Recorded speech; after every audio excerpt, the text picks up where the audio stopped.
Assalamu alaikum. May peace be upon you. Hola, Ramadan Kareem. Although it's Ramadan Mubarak, and Eid Mubarak is coming up. Thank you so much for allowing me to try to inspire and motivate you. Although I'm having a challenging time sometimes motivating and inspiring myself during this time. So I am Khurshida Begum, and I have had the honor and privilege of working with Tacoma Community College for the last few years, and it definitely is one of my favorite colleges. They just do so much amazing stuff for students and really student centered.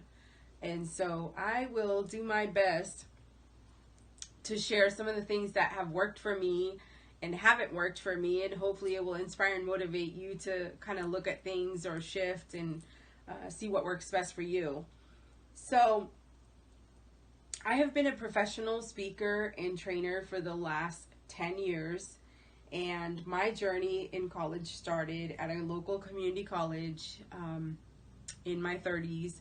I thought that I wanted to be a sexual assault nurse examiner. As a survivor of rape and exploitation, I thought that that would be the perfect job for me.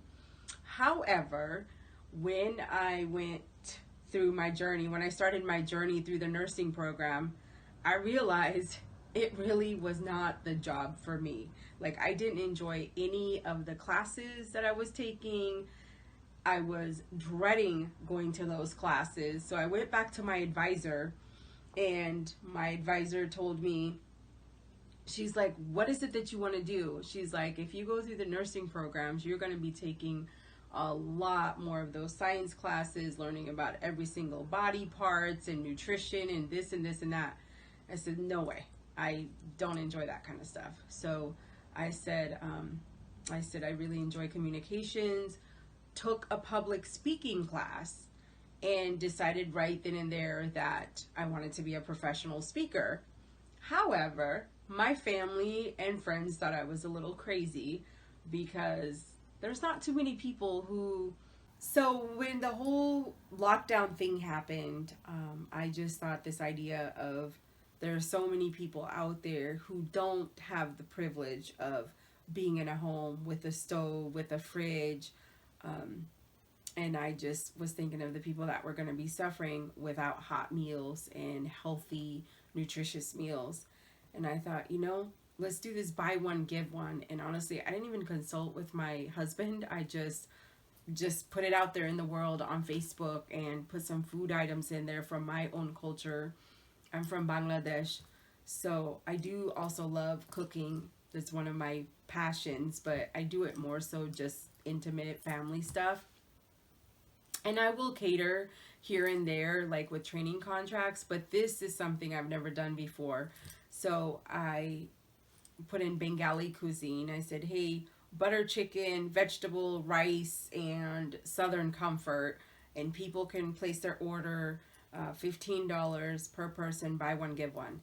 And it was crazy. I was getting like all these orders, and I was like, help me to feed 100 hot meals for families in need in our community. And so at first I had no idea what I was doing. I was just cooking. And I remind you, I have a 4-year-old, and my partner has to go to work in the morning. So I was trying to do all of this. And then I think by the second or third week, 300 meals later, donated meals later, my husband and I finally just talked and said, okay, let's do the donated meals once a week and do the purchase meals once a week. Long story short, here it is, May 20th, and we have successfully made and distributed and donated 820 hot meals from the buy one, give one, or donate meal since March 22nd. So I'm like really happy about that. I'm hoping that we can reach 1,000 people and 1,000 hot meals, but we'll see. So like I said, with not speaking, not training, doing what I'm used to doing with my career, being around thousands of people, this was something that was really scary. I didn't know what I was doing, but I just took a chance and the whole community came together and supports it, and they look forward to when am I doing the menu.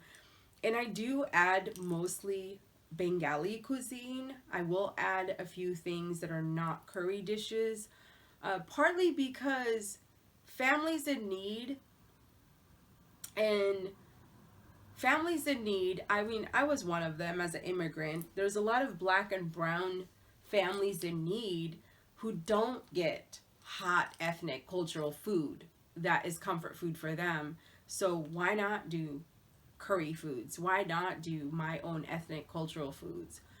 Because through the years when I used to volunteer at different soup kitchens and food banks, I was like, where's like the cultural food? Where's the spicy food? Where's the food that, you know, gives black and brown folks comfort? So anyway, so I stuck to our cultural food.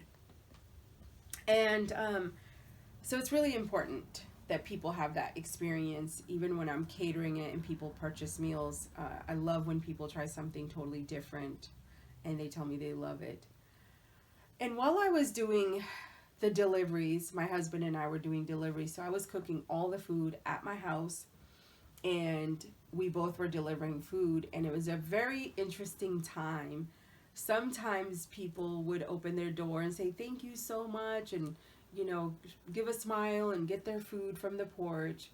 Other times people were like scared to even open their doors, you know, or people were like, just leave it on the front porch.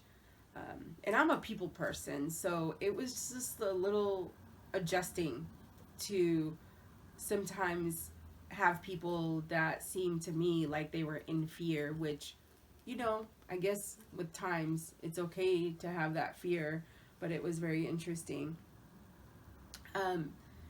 Another thing that really has been different this year, Assalamu alaikum to all my Muslim brothers and sisters, is Ramadan.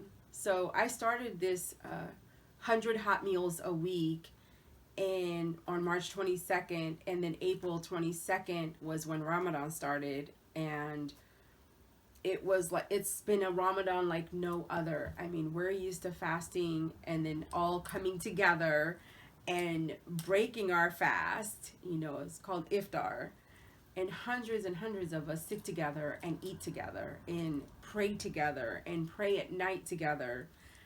And it's been good and bad. I mean, I really truly miss our community, just like I'm sure you do too.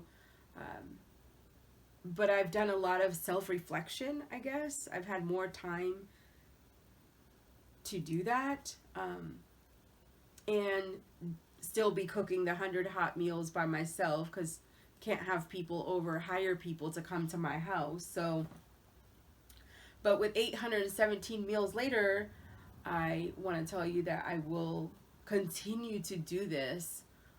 I think throughout my life, like, it really fulfills me to feed people that are hungry, that are in need of a healthy, hot, nutritious meal, and cultural, right?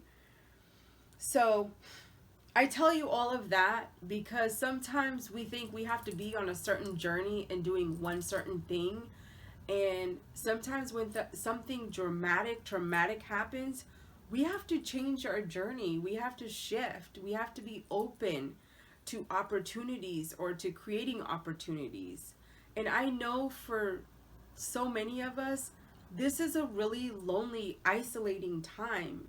And my heart breaks for you if you are somebody who is not in a healthy and safe environment, and going to school was like a healthy outlet for you. I want to tell you that I see you and I hear you, and to stay strong and to stay focused and determined, because we are going to go back to school. We are going to be in community again. I hope stronger than before. And so the other thing I wanted to share with you that's in my heart is that with COVID-19 happening, a lot of us don't have jobs. A lot of us don't have career opportunities right now. And it gets really depressing and you become desperate. And this is the perfect time for human trafficking and exploitation to happen. And the way that happens is when we're economically desperate, right? We're desperate for jobs. We need to make money. There's going to be opportunities that are presented to you, whether it's for a career, whether somebody wants you to come do construction or nanny job or move across the state or move across the country, and take a job opportunity of some sort, or some kind of opportunity that is oftentimes too good to be true. And so because we're desperate, we want to just take it. And I want to just tell you, please, please, slow down with the opportunity. Ask questions about those opportunities that are presented. Share it with people that you trust and people that love and care for you. Let them know that, hey, this opportunity came for me to go across the country or go to another country and take this job, and I could make all this money.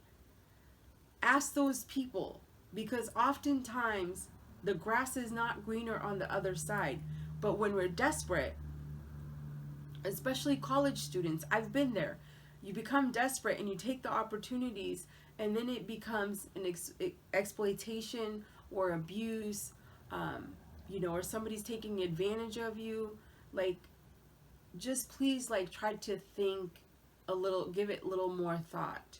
Ask your loved ones before you just jump and take an opportunity that you may see on Craigslist, that you may see an ad for, you may see something on social media, because right now people are going to be looking for people who are desperate, and they're going to present opportunities for you. And I'm just saying, please take good care of yourself. Check out those opportunities. Share it with your school counselor. Share it with your, college support, your peers. And don't take every opportunity that's presented, no matter how desperate you are. Take it from me. I've been there, done that. And we're going to get through this. You just stay focused and reach out to people when, the colleges open up again and we're able to go back. There's support. You matter, we matter, and we are in this together, and we're going to prevail. And so I just share that with you because, like I said, as an inspirational, motivational speaker, I've had my days where it's really hard to motivate, inspire myself. And so I want to share that with you, that you're not alone when you feel isolated and lost and confused. What I will say is keep yourself busy. And if you have days where you're just like, oh my gosh, is it going to be like this forever? It's not going to be like this forever. It's going to be different. And when you are really feeling down or depressed and nobody understands you, believe me, there is somebody who will understand. So just be patient, and we're going to get through it together, okay? Have a wonderful year. I hope to see you in person.